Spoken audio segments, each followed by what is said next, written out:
MMA Business Entreprise. Je suis à Angers avec Hélène, une agente immobilière qui a pris une décision. Oui, cette année pour mon entreprise, c'est décidé, c'est MMA. Ah oui, on peut savoir pourquoi? Parce que comme moi, mon agent MMA d'Angers est sur le terrain et il est venu expertiser les besoins de mon entreprise pour adapter au plus juste mon contrat d'assurance. C'est décidé, c'est MMA. L'éditorial du Figaro. Retour sur Terre par Gaëtan de Capelle. À toute chose, malheur est bon. La crise agricole, à défaut de régler tous les problèmes des paysans, aura au moins eu ce mérite de calmer les ardeurs normatives de Bruxelles. Dans un acte rare de contrition, Ursula von der Leyen a enterré sans tambour ni trompette le projet visant à réduire de moitié l'usage des pesticides d'ici à 2030. C'était l'un des piliers du pacte vert, mais face à la jacquerie, la Commission juge plus prudent de revoir sa copie, en tenant compte cette fois des conditions économiques dans lesquelles évoluent les agriculteurs. Que n'y avait-elle pensé plus tôt?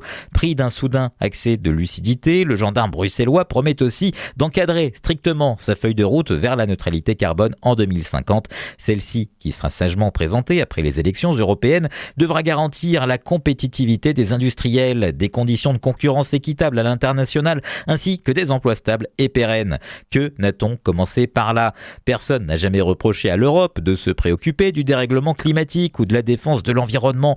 Ce qui choque, c'est cette propension à s'engager unilatéralement au-delà de toute raison, sans tenir aucun compte de la réalité.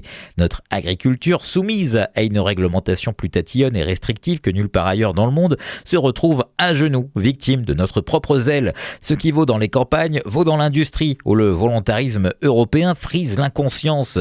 Qui, par exemple, peut sérieusement évaluer aujourd'hui les conséquences d'un passage complet à la voiture électrique d'ici à 2035? Produirons-nous suffisamment d'énergie pour les faire rouler? Où trouverons-nous les matériaux pour les fabriquer? Nos constructeurs résisteront-ils au raz-de-marée des batteries chinoises?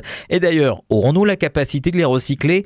Rien n'indique, hélas, comme pour les pesticides ou la rénovation thermique des logements, que ces questions basiques aient été rigoureusement sous-pesées avant de légiférer. Sur tous ces sujets cruciaux, il est grand temps de redescendre sur Terre.